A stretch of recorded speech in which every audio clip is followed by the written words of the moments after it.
How lethal is a .22 long rifle? But first, let's define what lethal really means. We have 3 tests to show you just how lethal this little bullet really is.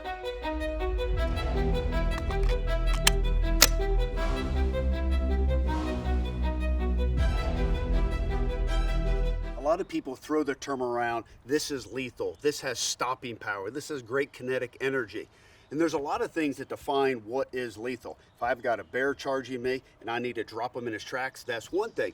If I need to kill an animal, let's say a whitetail or even a small game like a squirrel, I want to kill them humanely, but that doesn't mean I need to stop them in their track. So there's a lot of ways to define what is lethal. But first, what we all agree on is your gun has to be accurate and it has to be dialed in. So let's shoot a group here at 50 yards. We've got the TCR 22. So this gun came out from Thompson Center in 2018. Now this wasn't Thompson Center's first foray into a 22 semi-automatic rifle. That started off with the TC 22 Classic, which came out in 2000. Then it was upgraded to the TCR 22. Now you'll notice there's a lot of similarity here to a 1022 that Ruger brought out, which is iconic, probably sold more 22 semi-auto in the world. So the magazine is very similar to a 1022. In fact, a 1022 mag will fit into this, but as you will see here on the back end, it actually has a bolt stop. So on the last shot, the bolt will remain open. This is a patented feature to this gun and to Thompson Center. It has a Magpul stock on it. It is semi-automatic. The barrel, though, is not held in by a wedge block. It's actually threaded and screwed into the receiver. And we've got a pick rail on it. If you didn't want to put a scope on it, it did come with the peep sight and the fiber optic front sight. And of course, it is threaded for a suppressor, which is all the rage right now, even on the subcalibers like a 22 long rifle. So let's get this dialed in and walk you through the test. So 22 long rifles are by far the most produced round in the world. Now obviously they are rimfire, they're not center fire, and people can plink with these, they can hunt with these, they can train with these. That's why virtually every gun owner owns a 22. And that could also be in a handgun, doesn't have to be in a rifle configuration as well. And the reason for that is it's low recoil, it's low noise, and of course the ammunition is the least expensive in the marketplace. If you've ever watched this ammunition be produced, it's like it's just raining cartridges. It's amazing how fast the machinery has to run. But you know, they're selling these for pennies on the dollar. All right, we'll throw one more in here. So this rotary mag does hold 10 rounds. You can see in the back it's got a little U-view feature here. As I talked about, that has the bolt stop there that'll lock it open. Now this is a vintage gun. It's got a vintage scope on it, and look at this ammunition. Probably made 30 years ago, Remington target rounds. Now on the back of the box it says 1,200 feet per second for a 40 grain bullet. I threw the Garmin up here. We're gonna test the velocity string on this. But this ammunition has just been made for decades and decades and decades. And all of us have 22 ammunition stored away in a garage somewhere. So we're gonna burn through a couple rounds, see how accurate it shoots.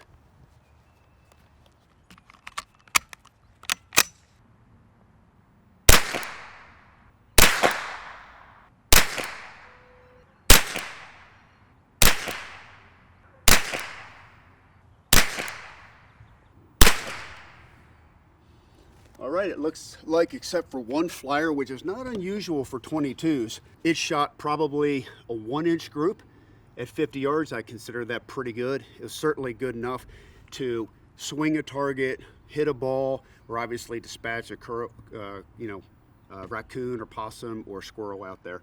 So I'm gonna make one slight adjustment. Looks like I'm hitting a touch low, so we're gonna go up an inch, and go to the right. All right, now that we know that the gun is sighted in, we show you the capability of a 22. Now I will tell you, if you've ever shot 22s, definitely test different rounds of ammunition. And that doesn't mean that the more expensive the ammo is, like Ely, which is hyper expensive, sometimes your moderate price rounds, you know, by Federal and Winchester, they can be super accurate. It's really gun dependent on the chamber. But remember, you do have to clean your rifle. 22s are inherently dirty. I mean, look at my fingers just from loading it. Now you can get cartridges like this that have lead, and then you can also get copper plated, you can get hollow points. There's a lot of different configurations, but this is the most popular for sure. 40 grain, lead nose, But as you can imagine, this lead gets deposited inside the barrel and will start to inhibit accuracy over time. But the real test that we're here to show you is just how lethal this is. So let's go ahead and start with putting an apple up, something small, not a lot of resistance, and just see how well it penetrates and explodes the apple.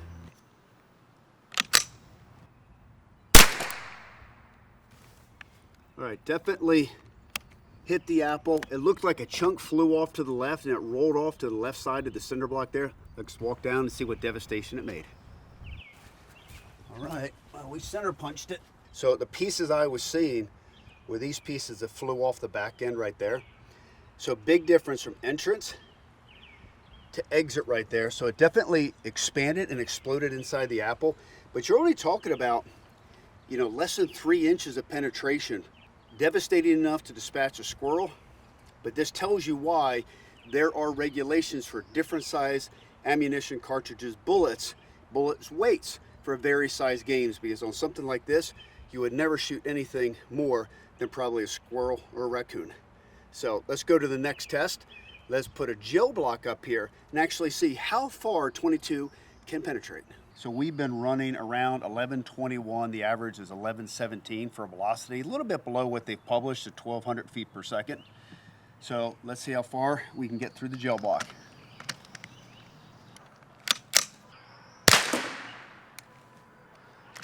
Well, as expected, the gel block didn't move. A lot of times we shoot a big cartridge, whether it's a muzzleloader, 400 Legend, something like that, 30-06, the gel block will dance, move, and fall off where you're sitting the block on, but right now it wiggled the block and that was it. So let's see how deep it penetrated. So these gel blocks are made by a company called Clear Ballistics. These are FBI gel blocks. So this is what they use to replicate bullet performance. So you can see right there, so this block is 16 inches. So we get about 15 inches of penetration with a 40 grain bullet.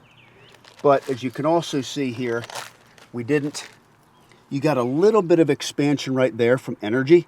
But pretty much it came in 6 inches, dumped a little energy, and that went right through. You're not traveling very fast. It is 50 yards, but here's the end of the block.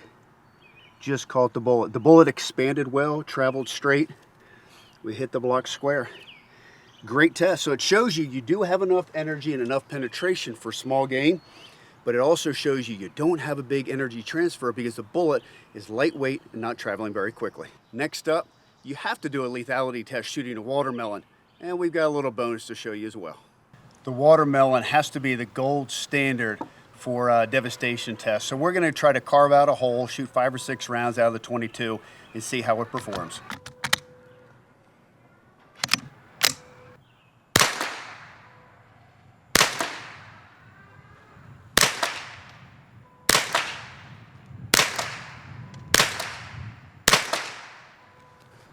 Well, as expected, the watermelon didn't move, but you can see a lot of spray and juice coming out the backside. So there's definitely a lot of energy, and all the bullets for sure penetrated because I could, again, see the back end of the watermelon opening up. But what is kinetic energy? What creates knockdown power? What creates lethality? It is kinetic energy. It's bullet weight by the velocity that it's traveling. So how does a 22 long rifle compare to a 22 250? Same bore size, but now you have a heavier bullet moving at 3,800 feet per second. We still have a little bit of watermelon left. Let's go see. So 22 250, definitely one of the top varmint rounds in the world today. 50 grain bullet, so 10 grains heavier than a 22 long rifle, but traveling at 3,800 feet per second, almost 3 times the speed of a 22 long rifle. I have a feeling this is going to explode the watermelon. Wow, huge difference. Gigantic hole going into it, split the watermelon, blew out the backside. I think we've shown you today the capabilities of a 22 long rifle. Supremely accurate, fun to shoot, great for plinking. You know, it's a little light on the energy scale, but again, for small game, it's perfect. But take the same caliber, step it up to a 22 250, heavier bullet, going 3 times the speed, and now you have something really devastating.